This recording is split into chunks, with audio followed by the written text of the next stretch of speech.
हमारा जो है सेकंड वीडियो है इस चैप्टर की।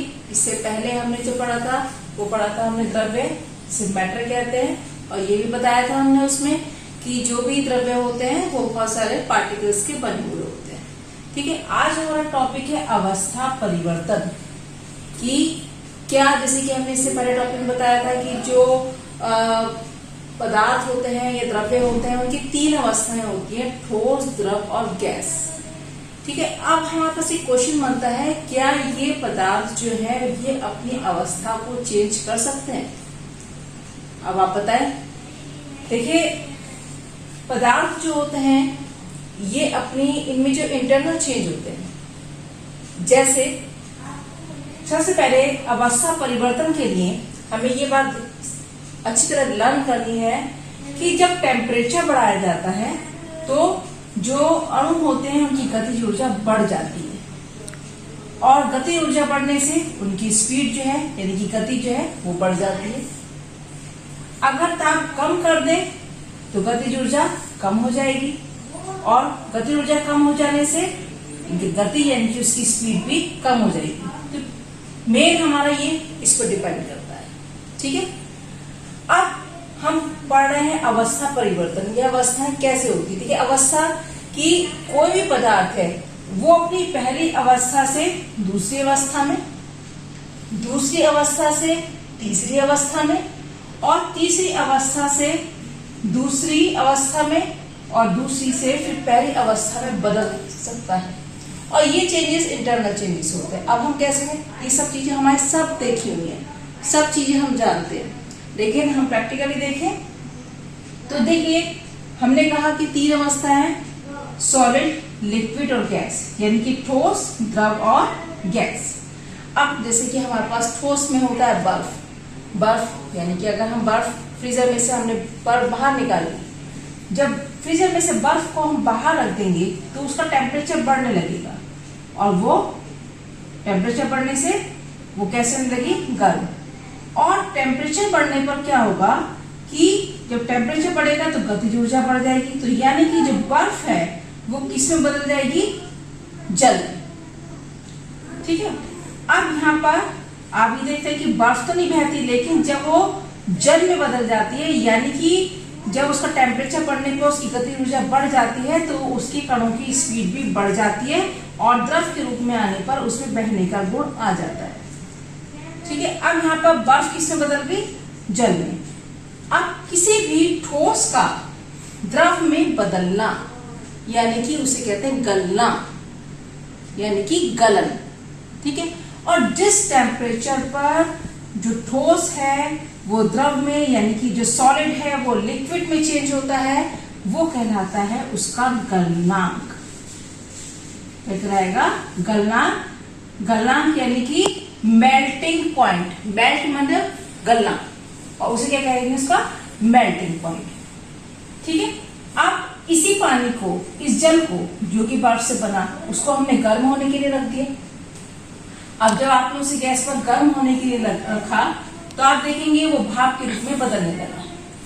ठीक है, अब यहाँ पर जो द्रव है वो ताप बढ़ने से किसी बदल गया, गैस में। तो जब जल है वो जल वाष्प में बदल रहा है, और यह हम कहें उसे उबलने के लिए रख रहे हैं, तो उबलने के लिए, उबलने की क्रिया को क्या कहते हैं, क्वथन।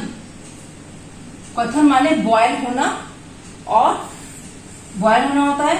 और जिस टेम्परेचर पर ये जल जो है वो जल वाष्प में बदलता है और उबलने लगता है, वो पॉइंट उसका कहलाता है क्वथनांक। तो जिस ताप पर कोई द्रव गैस के रूप में बदलता है और उबलने लगता है वो कहलाता है उसका क्वथनांक, जिसे कि हम कहते हैं उसको उसका बॉइलिंग पॉइंट। जैसे जो बर्फ है उसका जो मेल्टिंग पॉइंट होता है, ये मेल्टिंग पॉइंट होता है, वो क्या होता है इसका 0 डिग्री, और क्वथनांक होता है इसका 100 डिग्री। अब ये जो जल वाष्प है, जो भाप है, माना उस बर्तन पर आपने एक प्लेट को ढका हुआ है, अब पानी में से भाप निकल रही है, वो उस प्लेट पर आ गई, आपने उस प्लेट को हटा के अलग रख दिया। अब वो प्लेट ठंडी होगी तो उस प्लेट पर जो पानी है वो क्या होगा, वो कहां से आया, तो यानी कि जो जल वाष्प उस प्लेट पर आई थी, जब उसका टेम्परेचर कम हुआ यानी कि वो ठंडी हुई, तो ठंडी होने पर वो किस में बदल गई, द्रव में यानी कि जल में बदल गई। तो अब गैस का लिक्विड में बदलना, ये क्या कहलाता है, संघनन। इसकी बहुत अच्छा एग्जाम्पल है संघनन का कि आप एक ग्लास लें, उसमें आपने बर्फ का पानी डाल दिया, ठीक है। आप देखेंगे ग्लास के बाहर बूंदे दिखाई दे रही।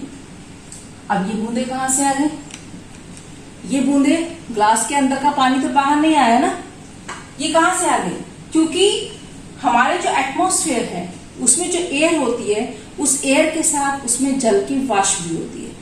अब जब वो जल वाष्प इस ग्लास से टकराएगी, तो वो जो उसकी जल वाष्प है वो ठंडे ग्लास से टकराएगी, तो वो कैसी हो जाएगी, ठंडी हो जाएगी, उसका टेम्परेचर कम हो जाएगा, और वही जल वाष्प ठंडी होकर द्रव की बूंदों के रूप में हमें ग्लास के बाहर दिखाई देती है। तो जल वाष्प का या गैस का लिक्विड में बदलना क्या कहलाता है, संघनन कहलाता है। अब इस लिक्विड को अगर आप फ्रीजर में रख दें, तो फ्रीजर में क्या होगा, उस पानी का टेम्परेचर कम किया जाता है, कम होता है, और जब टेम्परेचर कम होता है तो टेम्परेचर कम होने पर यानी कि ठंडा होने पर ये लिक्विड किस में बदल जाता है, सॉलिड में यानी कि बर्फ के रूप में बदल जाता है। तो जब कोई द्रव ताप कम होने पर ठोस के रूप में बदल जाए, जैसे कि कोई बर्फ है वो किसे बदल जाए, जो जल है वो किसे बदल जाए, बर्फ के रूप में, द्रव ठोस के रूप में बदल जाएगा, तो क्या होगा उसे, वो क्या कहेगा, हिमीकरण, यानी कि द्रव का बर्फ के रूप में बदलना। और जिस टेम्परेचर पर ये जो द्रव है ये ठोस के रूप में बदलता है उसे कहते हैं हिमांक। वो क्या कहलाता है, हिमांक कहलाता है, ठीक है, जिसे बोलते हैं फ्रीजिंग पॉइंट। तो अब इस टॉपिक में हमने देखा कि किस कारण से पर डिपेंड करती है अवस्था परिवर्तन, और किस प्रकार से गर्म और ठंडा करने पर उनकी अवस्थाओं में इंटरनल चेंजेस होते हैं। इसके बाद में हम पढ़ेंगे जो नेक्स्ट टॉपिक है वाष्पन और उदरपातन, वो अगली वीडियो में पढ़ेंगे। Thank you.